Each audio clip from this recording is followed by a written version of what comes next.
అటువంటి ఆ తల్లి వకుళమాత ఇంతమంది వస్తూ ఉంటారు, అలా నిలబడి ఉంటాడు, వాళ్ళు విడిచిపెట్టిన గాలంతా పీలుస్తూ ఉంటాడు, ఇంతమంది యొక్క మొరలలా వింటూనే ఉండాలి అని ఆయన ఆరోగ్యం కోసమని ప్రతిరోజు సద్దెన్నంలో పెరుగు వేసి నైవేద్యం ఇస్తుంది పిల్లవాడికి. అదే వెంకటేశ్వర స్వామి వారికి ప్రసాదం.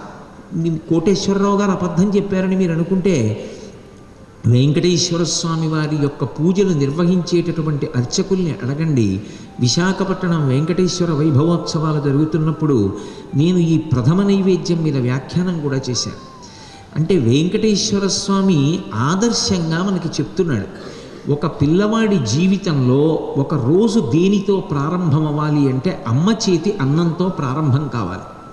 అమ్మ పెట్టినటువంటి అన్నం, ఆ అన్నంలో పెరుగు వేసుకుని తిని, కమ్మటి పెరుగు అన్నం తిని బయటికి వస్తే